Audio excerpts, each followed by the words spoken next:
To hear the word like love, when you said it, it was like, that's not holding back. Like that's being all in. Yeah. I'm Joel Clemons, a behavior analyst and investigator. My expertise is in reading and interpreting behaviors and helping you to understand what people are really thinking and what their behaviors mean.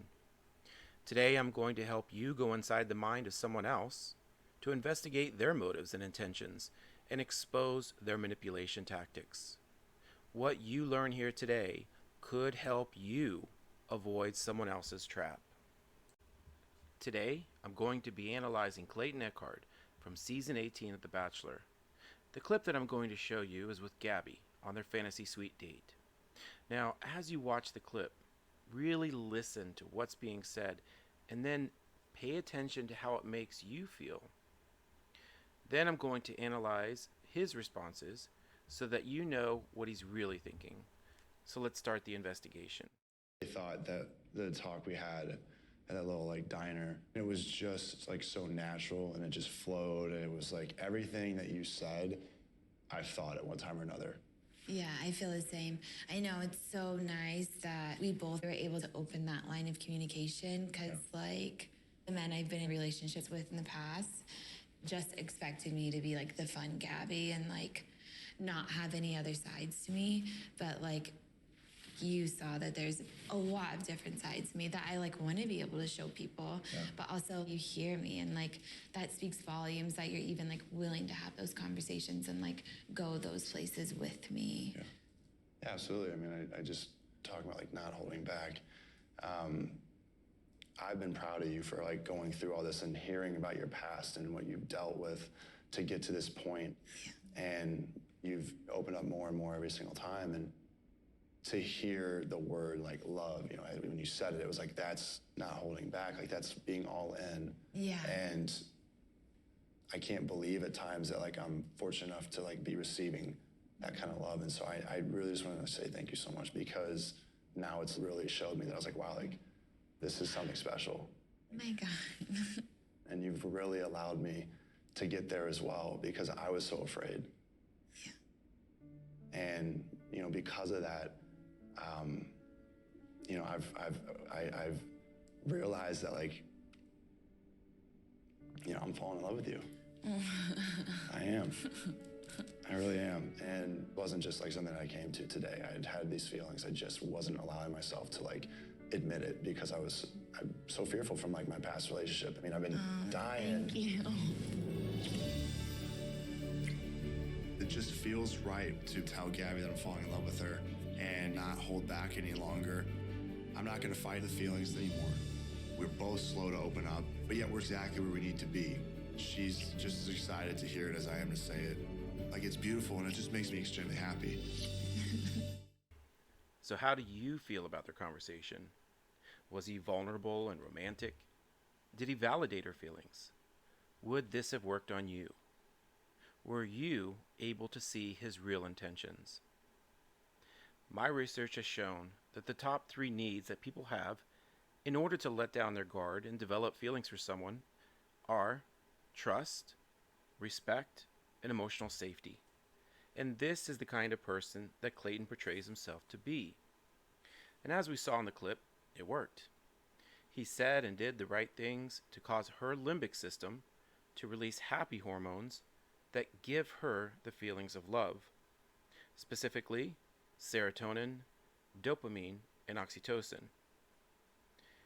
And he did this by listening, validating her feelings, making her feel important, creating connection and rapport, and most importantly, making her feel like a winner by making her feel chosen.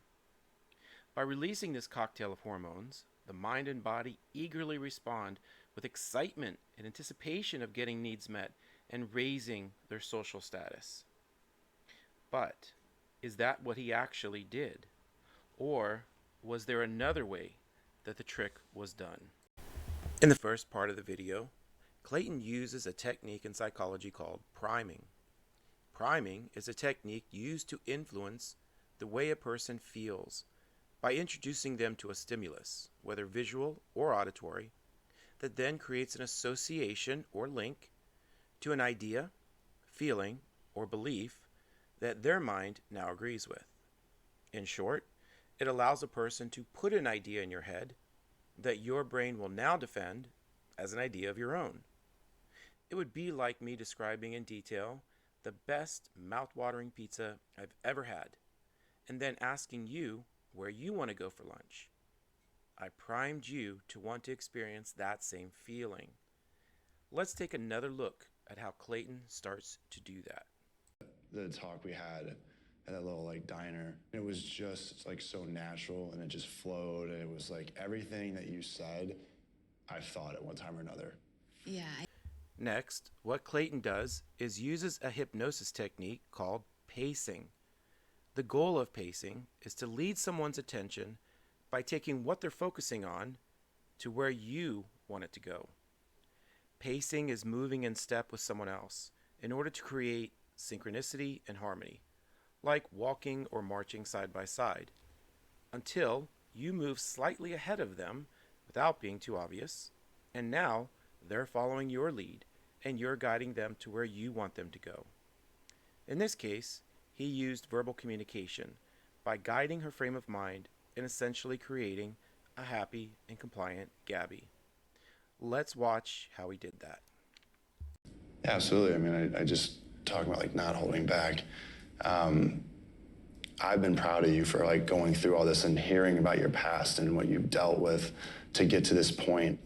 And you've opened up more and more every single time. And to hear the word like love, you know, when you said it, it was like, that's not holding back. Like that's being all in. Yeah. And I can't believe at times that like I'm fortunate enough to like be receiving that kind of love. And so I really just wanted to say thank you so much, because now it's really showed me that I was like, wow, like this is something special. Oh my God. And you've really allowed me to get there as well, because I was so afraid. So, did you pay attention to what key words and phrases he uses to pace, prime, and emotionally manipulate her feelings? Listen again to the words that he freely chose to use.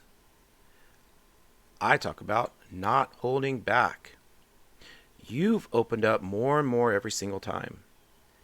That's not holding back, like that's being all in. You've really allowed me to get there as well. Is it just me, or are his words starting to sound more like hypnotic suggestions? So what exactly does he want her to open up, not hold back, and be all in on? The clue is in the fantasy suite invitation hiding under his plate. At this point, we're going to see a big shift in his energy and body language. Let's take another look. You know, because of that, you know, I've realized that, like, you know, I'm falling in love with you. I am. I really am. And it wasn't just like something I came to today. I had had these feelings. I just wasn't allowing myself to like admit it, because I'm so fearful from like my past relationship. I mean, I've been dying. The question that you should be asking yourself right now is, did watching him make you feel anything? He appears to be happy, smiling, and excited. But is that even a real smile? Do you see crow's feet or smile lines around his eyes? What about his word choices? He's making a voluntary statement, so this should represent his real thoughts. But listen to what he actually said. And, you know, because I've realized that, like, you know, I'm falling in love with you. I am. I really am. This is referred to as a convincing statement. There is an expression, liars sell, truth tellers tell. And he actually does a poor job of selling this. His statement is weak and lacks conviction. He self-edits and stumbles over using the pronoun I 4 times, showing that he's not committed to his words, which is why he tries to qualify his statement with, I really am. He shows hesitation and equivocation, which indicates that he's emotionally distanced from his words. Did he convince you that he's really in love? To answer that, let's see how Clayton really feels about that word love. to hear the word like love, you know, when you said it, it was like, that's. Did you catch that? At the exact moment that he starts to say the word love, we see a slight widening of the eyelids, then immediate narrowing of the eyes. His brow pushes down, the corners of his mouth go down, he bares his bottom teeth, makes a micro expression of disgust around his nose, and then eye blocks as he says the word love. What I think we're seeing here is fear, anger, disgust, and avoidance, all in a half of a second. The word love is actually distasteful to him, regardless of what he's trying to convince her of. So after examining this video clip, his intentions become more evident. He's clearly not in love with her. Rather, he's withholding information and tries to love bomb her and emotionally manipulate her to gain her trust, exploit her vulnerability and desire for love and connection, all in order to meet his need for dominance in sexual intimacy. I hope you've enjoyed this video.